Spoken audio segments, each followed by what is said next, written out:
Iran की मिसाइलों का खौफ इजरायल के लोगों को इस कदर परेशान कर रहा है कि हजारों इजरायली देश छोड़ रहे हैं। इजरायल के केंद्रीय सांख्यिकी ब्यूरो ने एक रिपोर्ट भी जारी की है और इस रिपोर्ट में इस बात का खुलासा हुआ है कि साल 2023 में करीब 82,000 लोगों ने इजरायल छोड़ दिया था और इस साल यानी 2025 में यह आंकड़ा बरकरार रह सकता है। ये आंकड़े बेहद हैरान करने वाले हैं।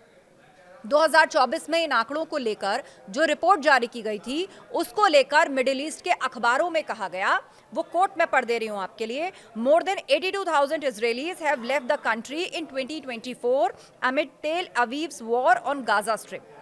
The Israeli Central Bureau of Statistics said that 82,700 people left Israel in 2024. The figures underscore a growing trend of disillusionment, with many citing Israel's ongoing wars in Gaza, Lebanon, Syria, and Yemen as driving factors behind this. यह अखबार का पूरा coat है जो मैंने इस वक्त आपके सामने पढ़ा। साल 2025 में भी यही ट्रेंड जारी है, जिसकी बड़ी वजह एक्सपर्ट्स बता रहे हैं ईरान के साथ जंग। जिस तरह से ईरान और इजरायल के बीच 12 दिन की जंग हुई और जंग में ईरान ने इजरायल पर मिसाइलों की बरसात कर दी, उससे इजरायल को बड़ा नुकसान हुआ। ईरान की मिसाइलों से तेल अवीव हाइफा में कहर बरपा दिया गया, जिसके चलते इजरायल के लोगों को खासा नुकसान झेलना पड़ा। कई लोगों की जान तक चली गई, जिसके बाद इजरायल छोड़ने वालों का तांता लग गया। लगातार युद्धों की वजह से इजरायल की अर्थव्यवस्था को भारी नुकसान हुआ है और इजरायल इस जंग की कीमत कई मोर्चों पर चुका रहा है।